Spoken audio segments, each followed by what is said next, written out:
In August 2021, the head of India's Ministry of Commerce suddenly posted a message on his personal social media account condemning the Chinese company BYD. This message was immediately widely circulated by Indian netizens. Subsequently, Western media outlets hyped up the news, making BYD and the Chinese new energy vehicle industry the center of global attention.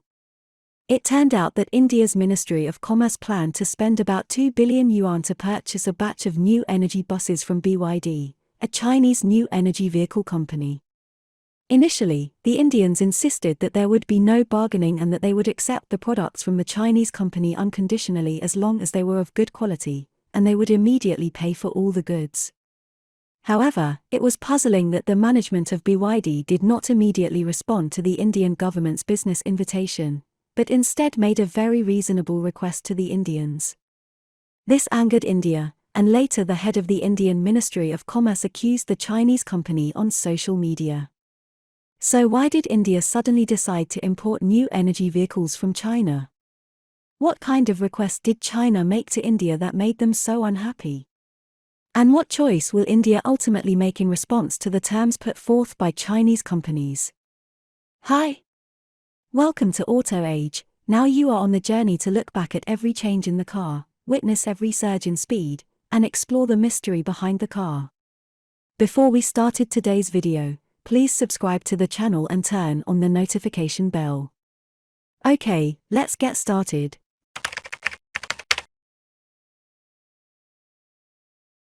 In December 2015, the 21st United Nations Climate Change Conference was held in Paris, France.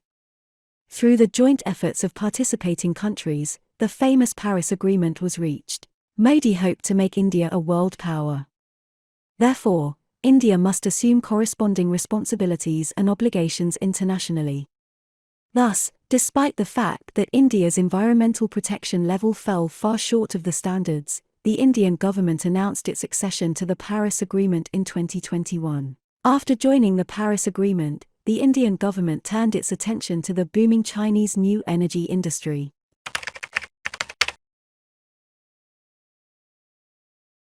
The history of the development of new energy vehicles goes back a long way.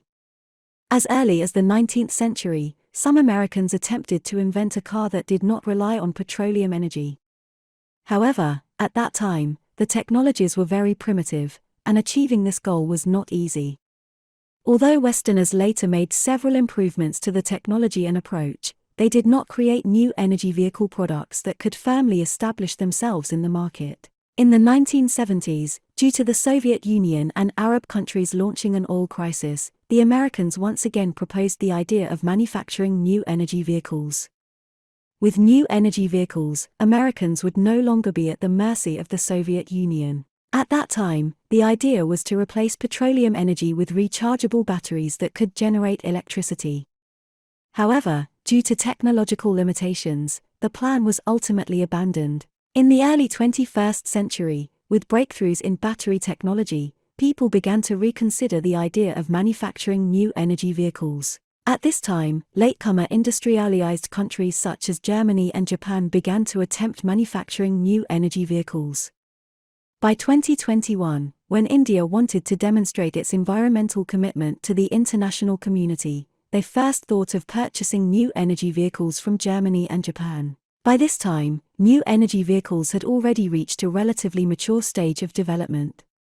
People were able to manufacture small cars powered by new energy and even large buses powered by new energy. And India happened to be a country with a well-developed public transportation system. If Indians could replace all the buses in the country with new energy vehicles, it would undoubtedly bring significant improvement to their environmental conservation efforts. However, most Japanese and German car manufacturers were unwilling to accept Indian orders. On one hand, the cost of manufacturing new energy vehicles was too high, and these countries would have to bear substantial additional labor costs in car manufacturing. On the other hand, India's credibility in international trade is a cause for concern. Therefore, after the Indian government explicitly expressed its intention to purchase new energy vehicles, hardly any companies from other countries were willing to take on such a huge order. In the end, the Modi government had no choice but to narrow down its options to companies in mainland China because Chinese products offer the best cost-performance ratio worldwide. Furthermore, China has been actively fulfilling its obligations as stipulated in the Paris Agreement, ensuring that the new energy vehicles produced by Chinese companies meet the required environmental standards. The Indian government approached over a dozen Chinese manufacturers of new energy vehicles with an order for 500 buses, with a total value exceeding 2 billion yuan. However, the response from these Chinese companies was lukewarm. Eventually, the head of Indian commerce had to personally negotiate with each Chinese company, and it was only with BYD that they secured the order for the batch of vehicles. As India's goal was to acquire new energy vehicles from China as quickly as possible, they were willing to accept almost any demanding requirement from the Chinese companies. However, as the negotiations neared completion, both sides became deadlocked over the issue of payment. BYD insisted on receiving payment before allowing their assembly line workers to start production. The Indians were taken aback by this request from BYD. Isn't it customary in international trade for bulk goods to be paid with a deposit? Why was BYD deviating from the norm?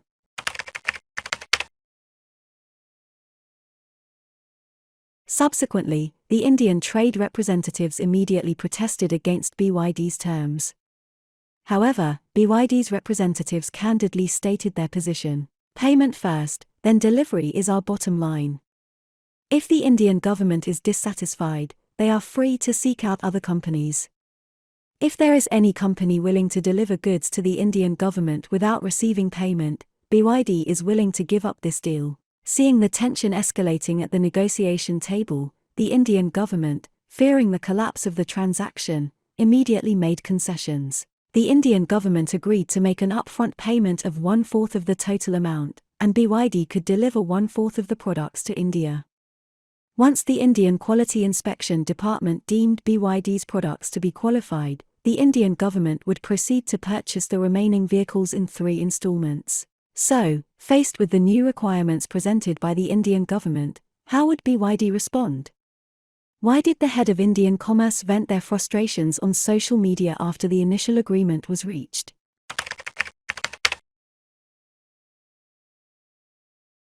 After the Indian government presented their new negotiation requirements, the staff readily rejected them. Moreover, after careful consideration, BYD came up with their own new proposal. To prevent the Indian government from reneging on the purchase and defaulting on payment, BYD deliberately separated the delivery of cars and batteries. If the Indian government does not provide sufficient payment, BYD will not supply batteries to India. Even if the Indian government holds a bunch of new energy vehicles, without batteries to power them, these cars will be nothing more than scrap metal. Seeing the negotiation deadlocked, the Indian government, led by Prime Minister Modi, did consider approaching new energy vehicle manufacturers from other countries. However, these companies were nowhere near BYD in terms of financial strength and production technology. Moreover, the international reputation of the Indian government is so poor that they lack the courage to take on significant risks. Helpless, the Indian government had no choice but to return to the negotiation table with BYD. Currently, India has not acquired the technological know-how to produce new energy vehicles, so they have to reluctantly purchase finished cars directly from China. Although the Indian government once proposed purchasing BYD's new energy vehicle production technology along with the cars, their request was quickly rejected by BYD's representatives. The production technology of new energy vehicles is a unique skill in China's rapid economic development. China will not sell such core technology to India, no matter how much money they offer. China directly rejected several requests made by the Indian government, leaving the Indian trade representatives feeling utterly humiliated. When the news reached India, some media outlets with ulterior motives began to sensationalize the matter. To align with the domestic propaganda against Chinese companies in India, the head of the Indian Ministry of Commerce also posted a string of accusations against Chinese companies on their social media, as we mentioned earlier. Although major Western media outlets indulged in the frenzy after the related news was released. According to the latest business data released by BYD, the batch of buses ordered by the Indian government will be fully delivered and put into use no later than 2025. This news provides some breathing space for BYD and also offers an opportunity for the Indian government to save face. However, due to the Indian government's previous rampant manipulation of public opinion to generate populist sentiments domestically, suppressing Chinese companies in India has become a kind of political correctness in a sense. Under such political atmosphere, it will be quite difficult for the Modi government to continue expanding cooperation with Chinese companies. Okay, that's all for today. Please put your comments below, and share your insightful ideas with other people. Do you want to learn about more auto stories? Please keep following our channel and like our videos. Thank you so much for your continuous support. Your precious time with us is highly appreciated. See you.